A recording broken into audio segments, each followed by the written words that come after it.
I'll now request Dr. Manisha Rathi because she has to go for another presentation to make a talk on phacomorphic glaucoma series, a patient profile.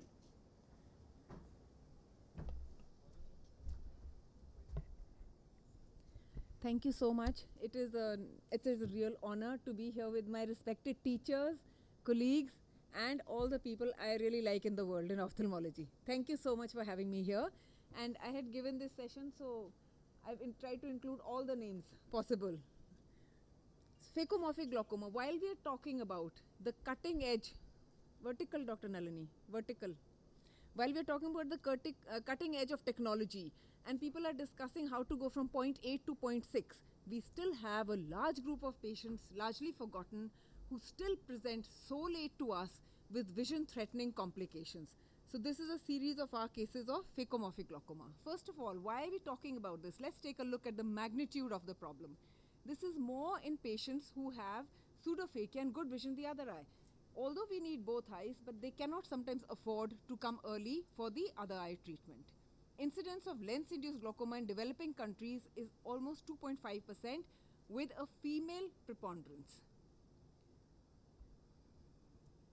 In our experience, this is a series of 24 patients, all above 50 years of age with senile cataract, who presented to us with phacomorphic glaucoma. This was done in the last 1.5 years, so a large number of patients.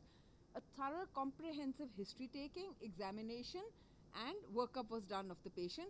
All data such as whether male or female, rural or urban, education level and socioeconomic level, distance from the hospital and level of intraocular pressure at the time of admission were taken into consideration. So no surprises here.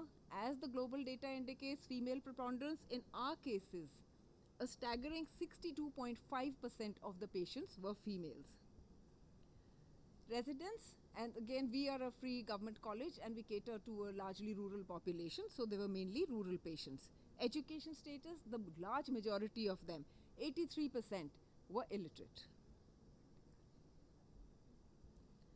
Occupation, most of them were not employed. Socioeconomic status, again we took this from the charts that we have for regulating how much of the income is considered in which socioeconomic level. So less than 5,000 rupees per month was 66% of the patients. And the causes of delayed presentations among the men, it was mostly good vision in the other eye because of pseudophakia, and in women it was mostly failure to communicate to the family members. They do not want to be a burden or ask somebody to take them to the hospital because they were not mobile on their own. This was inconsequential, the marital status. So in all the patients, among all the reasons studied for delayed presentation, a very delayed presentation, vision threatening delay, was the rural and urban areas, lack of awareness, followed by family issues and nobody to take them to the hospital.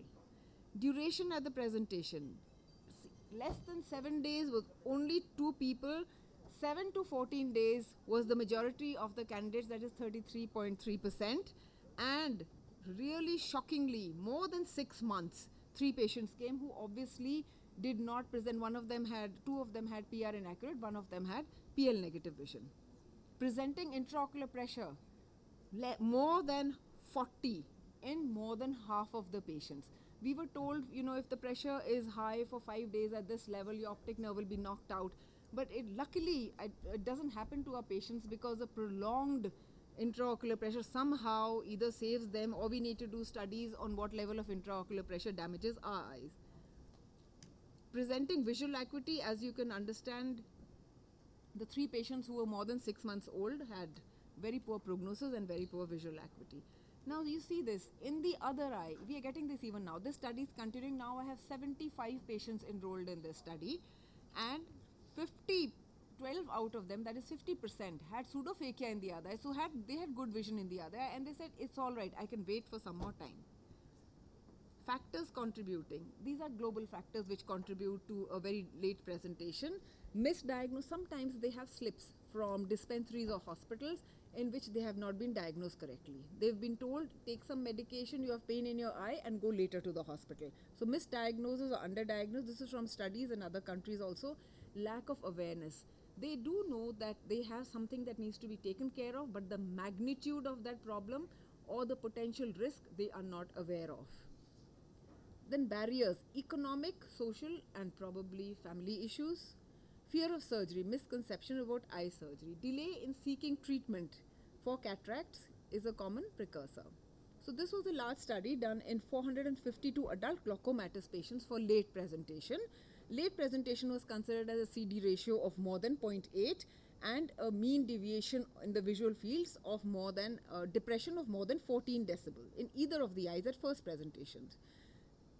They were divided into various groups and studied statistically. So as you can see, more age, 60 years or more, increasing intraocular pressure in this study, it was 30 or more, knowledge of glaucoma, which was poor, residing far away, it was 53 kilometers in that study, residing far away, and we have found similar results from the hospital, and absence of regular eye checks was significantly associated with the late presentation. So what should we do? We cannot let this go, because if one eye is lost, we lose binocularity, and also if we can do something to prevent it, it's our duty to do that. Education awareness, improved access to care, outreach programs, patient counseling and support. So what is the conclusion? This is more prevalent among the illiterate, among women, among people who are not aware, who are living far away from the hospital, who have higher pressures, and there's an increased need for screening programs, outreach programs. Because what is the ultimate goal? To prevent visual disability, preventable cause of blindness, and blindness. So this is us in ICCUS camp. We screened 884 patients and brought the patients there. This was in 2024 and 2025 in March, just before World Glaucoma Week. We have screened 664 patients, and 10 of those patients have got operated by us. Regularly, 2 patients to 4 patients are coming each week. So this is what we need to do. And this is our OPD on any given day. We are lucky to be looking at so many people. Thank you so much for your kind attention. Thank you so much, ma'am, for a very pertinent study. And we have found that literally these people, they have nowhere else to go, and they come to us in large numbers.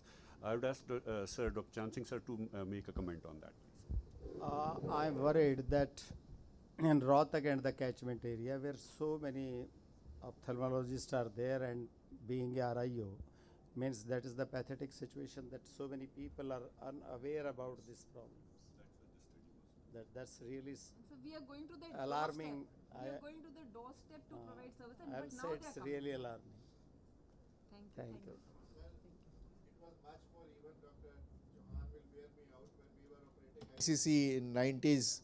I think we every day had 4 to 5 patients who had phacomorphic glaucoma, and of course with PR inaccurate also. That time we were bold enough to operate upon them. Today we are timid to operate because of the medical legal cases.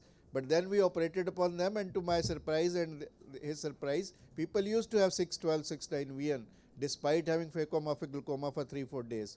So if they come within a period of 1 week, the experience has been that they can have at So least a 1 week- reasonable VN, and as you rightly said, binocularity. I had another table of the outcomes of 1 week was excellent, 6/6 Yes, to 6/9. true. And this 3 months to 6 months also, surprisingly, there must be massive field effects. Yes. But they did have 618 Central vision VN, yes, following you are right. that also. And last thing, what procedure do you follow in such phacomorphic glaucoma Sir, cases? W trabeculectomy with glaucoma. For all patients above 40, I have a series of 90 patients.